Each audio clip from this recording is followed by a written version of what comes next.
Hi, and welcome to today's webinar, Managing Your Marketo Engaged Database Hygiene with JTF Marketing. I'm your host, James Fletcher. I'm the CEO and a Marketer Solutions Architect here at JTF Marketing.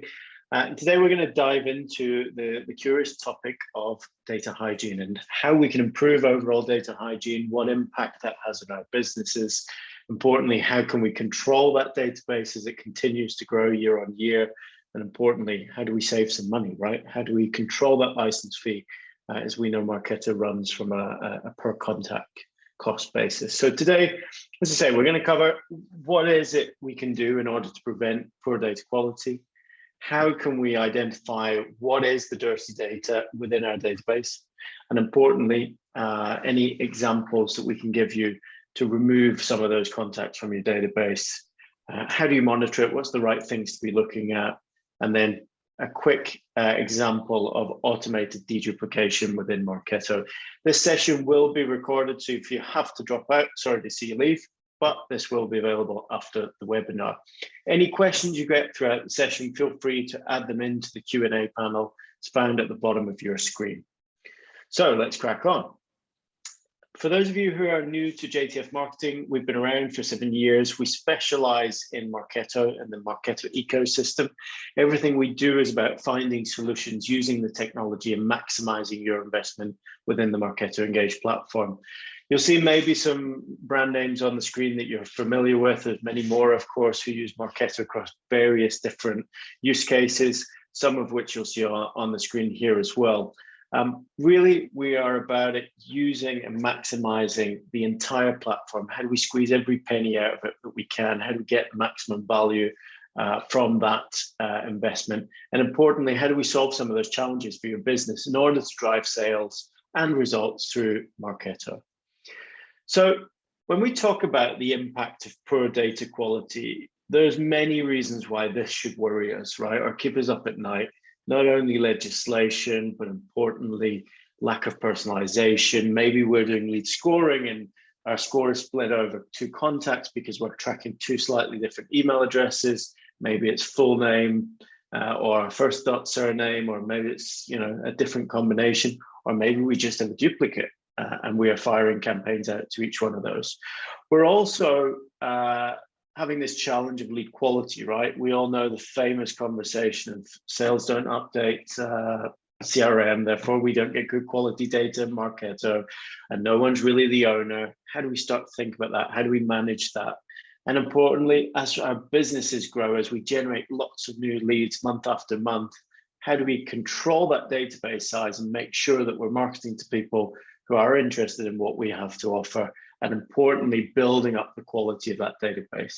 For me, there's a few ways to do this, right? We've got to look at the overall size of the database, understand who is engaging and who isn't, and importantly, start to work on those areas where we can get some more information out of the platform.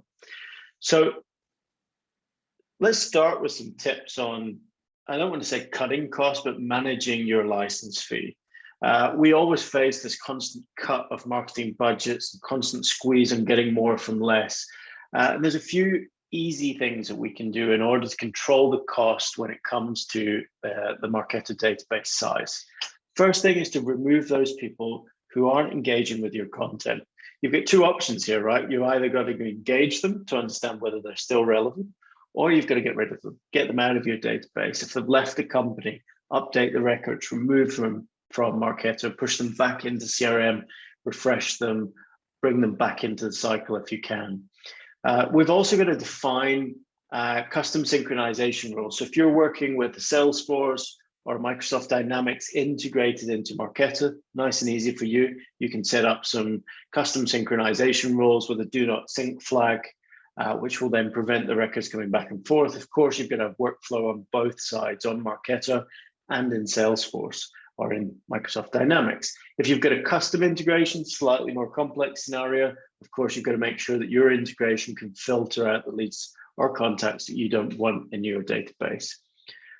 When we start looking at data quality, we've also got to ask ourselves if the data is still relevant, right? Let's not talk about GDPR, but if we take a concept from the GDPR legislation, when we talk about records that are valuable to us and we have a service that is valuable to the customer, how do we understand that? How do we build that picture from the win-loss data? And how do we filter the data that we know that we're not going to target, we know we're not going to sell to? Let's say, for example, your business doesn't sell to education. Therefore, you get rid of all the education contacts. You can then put rules in place to say, if you're from this industry, let's remove you straight away, disqualify you, send some follow-up notes, so on and so forth. From there's many of these examples, right? One of the key things you can also do, and we do offer this as a service, is a review of your Marketo maturity and capabilities to understand what have you got in place from a data hygiene and management perspective. We'll give you some analysis back from the reports that we run in order to give you some influence into some of the rules that you can then put in place to always manage the data, right? This isn't a one-time cleanup. It is always on rules. We've got to optimize, we've got to tweak, we've got to keep changing it in order to get some results. In order to gain that visibility into the database, we built our own tool, a tool called Errormerge, which has a data hygiene report available to you guys. So if you would like it for free, let us know. Feel free to drop it into the Q&A or the chat and we can contact you later. We'll include a link in the follow-up as well. Basically what this application does is we connect it to Marketo. It passively scans the database and starts to give us some insights into the data quality. How many records have you got that are bouncing? How many are private emails versus business emails if you're B2B? Or how many are group inboxes like sales at, info at? Or how many people are unsubscribed from your marketing materials? And how do we then start to understand who do we need to keep and who do we want to get rid of? Again, some of the challenges there are the decisions that go around. What is the impact if I get rid of this record? Of course, if we're removing people from Marketo, we're removing the history, right? The intelligence that we've built up. So we've got to be really ruthless in our decisions on who do we keep and who do we get rid of, and importantly, look at some rules that we can document and keep revisiting on a regular basis to ensure they are correct and they fit your business. The software that we have actually only stores the data counts. We don't store any of the data, so it is GDPR compliant. And of course, it's easy to get up and running. It takes about 2 to 4 hours, depending on the size of the database, to completely scan and bring back the results so that you can see those. So let's jump straight into some examples that I'm going to share with you. Of course, if you get any questions, throw them in and then I'll get to them just at the end. If I haven't answered them already, I will re-answer them again just to make sure that we have covered them. I've got a couple of examples here I want to show, and these are starting to get into Marketo, right? These are Marketo smart campaigns that are running data hygiene rules, as well as using our piece of software to automate some of those rules as well. So let's jump in. So if I first of all talk to you about email validation. So later on, I'm going to share a link with you for this data management handbook. If you haven't seen it already, it's available on our website. And one of the most important things when you're building your database of contacts is to ensure that the email addresses are valid. There's multiple reasons for that. One, you don't want crap leads in your database. Two, you also want to make sure that you are maximizing that acquisition. If you're paying for it, if it's coming from different channels, you want to make sure that you are capturing relevant contacts that you can market to. You may even want to use some types of validation that capture only company email addresses, or maybe exclude certain regions. Again, you can put those rules in place using Marketo forms. This example I'm going to show you is a Marketo form. You'll see there's a little light box here. And if I go and put in some rubbish here, you'll see that I've got a live validation using a tool called Never Bounce. So it's automatically verifying the entry of that email address. If I try and go and submit, it'll tell me no, because it's not a valid email address. And of course, I've got some other mandatory fields here as well. So again, this is about making sure good quality data goes into your database as much as you're going to be working on the existing data set, right? So fix this, you're going to fix the downstream problem, which is quality leads moving on to salespeople. We can talk about enrichment later on as well. Of course, how do you collect minimum data and then move on from that? If we then jump over into Marketo, and you'll all be familiar with possible duplicates in Marketo, right? So you'll have seen these before. We can come into the list and we can build a list of records. And actually, we can then start to look at, okay, we've got some duplicates, and you can merge them one by one. In a database which is large, if you're in 50,000 plus contacts, you may find that around 15 to 20% of your database will be duplicates, and they are created for multiple reasons, either through API integrations, or they're coming through manual entry, list uploads. You know the score. There's many ways in which we can get duplicates into Marketo.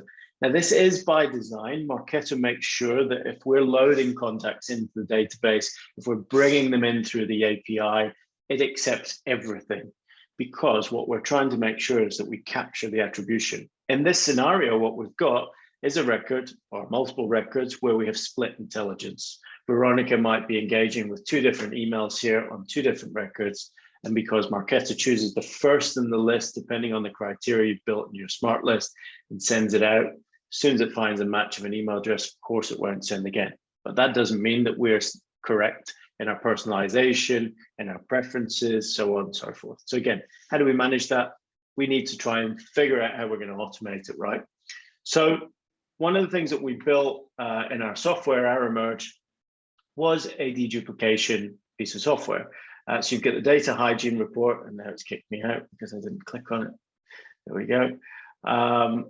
So if I click on my data hygiene report, you can see that this is some of the information that we populated.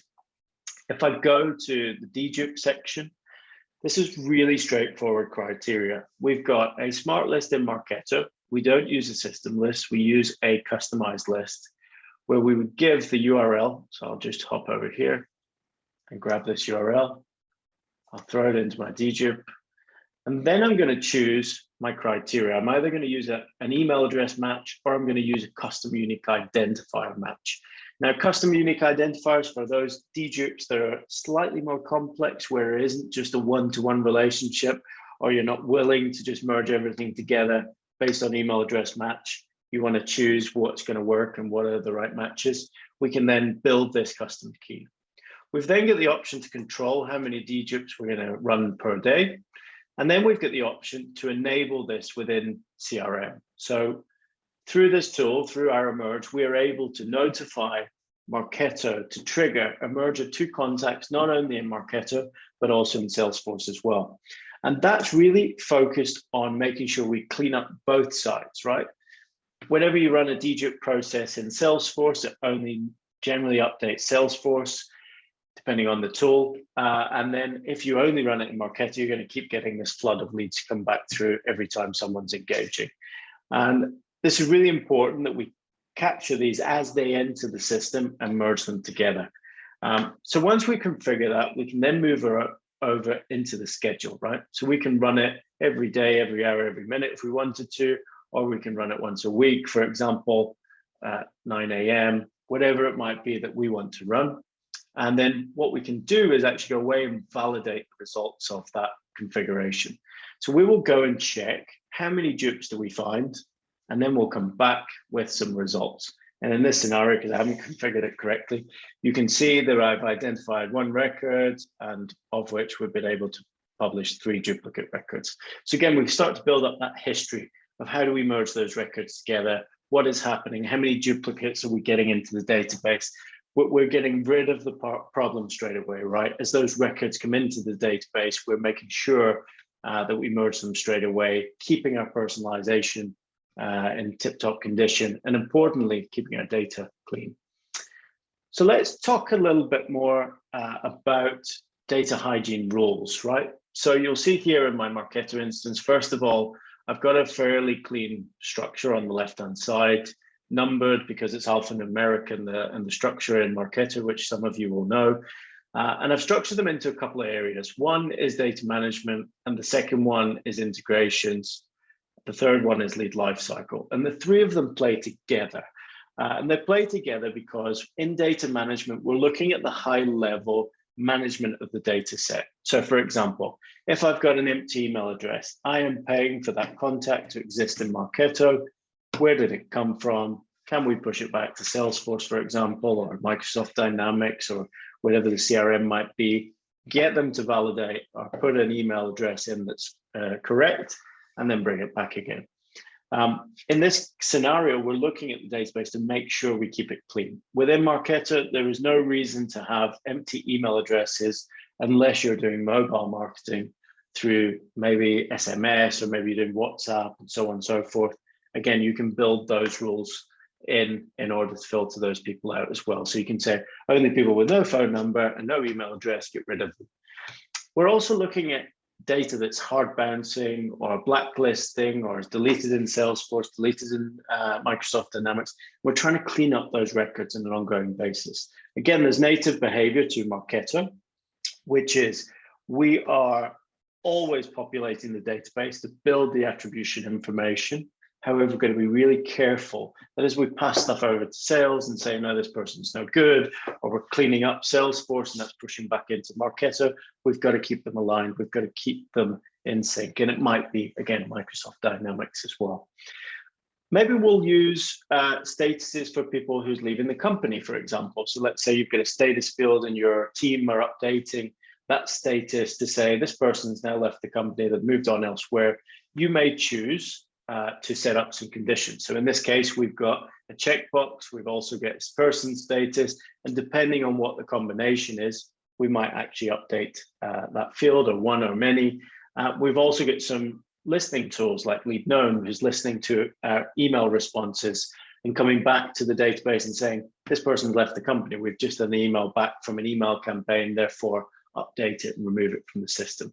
Of course, what are we looking to do? We're looking to change some values, unsubscribe them to stop them getting marketing and stop you getting bounce backs, which affects your deliverability. We're changing statuses if they're not already changed. And then you may choose to enrich those contacts, refresh them using third-party tools to see whether they've moved to another company where you would be able to sell to them again. Again, there might be some other stuff you'd look at as well around standardization. So country names, pretty famous, where you've got pick lists in Marketo, or industry fields, or employee bands. And again, you can get into these. They are not a one-time build. You've got to keep an eye on them, keep your exception reporting. So you'll see something like this, data value changes, or it's not empty. And then you can see we'll get some mapping. So if it comes in with a value because someone's uploaded it from a different system or from a spreadsheet for whatever reason, we can then start to map it correctly in order to synchronize to Salesforce. So you're starting to combat multiple things here: data quality, data hygiene, as well as any synchronization issues that you might have with your CRM as well. Now, I mentioned that we've then got this integration section. So we've got multiple tools out in the market that we can use, right? So we've got cleansing tools, enrichment tools, optimization tools, and they spread a range of topics. So from contact quality through to enrichment of empty fields, or maybe it's the optimization of your deliverability. We've got to work with all those tools in order to get you more results out of Marketo. Some of them are available for free. Some of them you've got to pay for. Again, if there's something that may be interesting to you or a challenge that you're working with data, feel free to put it into the Q&A section. We can come to it right at the end, and then we can answer some of those questions. There are some tools that we use, and you'll see some of them here on the screen that we play with. We like to use all the tools out there in the space in order to interact with them and understand what's best in class. I then also mentioned about lead life cycle. So if you've been on one of our webinars before, you'll hear me talk a lot about revenue cycle modeler. It's one of the most important parts of Marketo, understanding your customer journey, seeing the conversion rate, seeing the velocity, understanding the data also. Do we have the right data in order to make sales? Do we need to filter people out? Are we missing the minimum criteria for an MQL or an SAL or an SQL? How do we fill in those gaps? So within the lead lifecycle piece, we're really starting to tie together.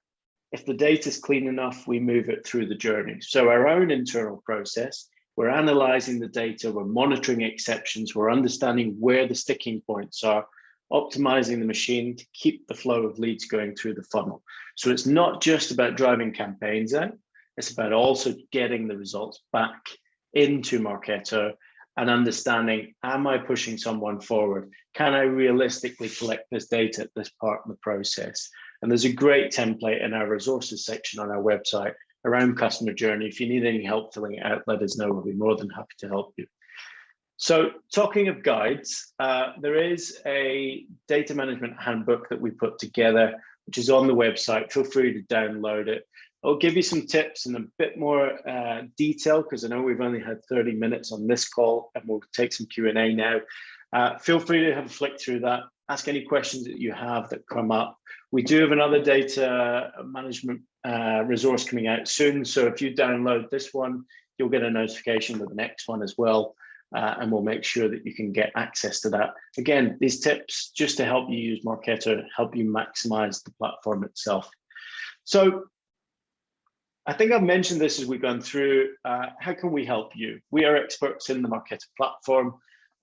We understand the challenges surrounding data. We understand that you've got to get the most out of that data set. We know some of the tricks in order to get the data moving through the funnel. So importantly, we can help you with that. So if you've got any data enrichment, acquisition, or even just challenges surrounding the size of your database, feel free to reach out to us, and we can run one of those free data hygiene reports and get you access to that so that you can have a look at what's next.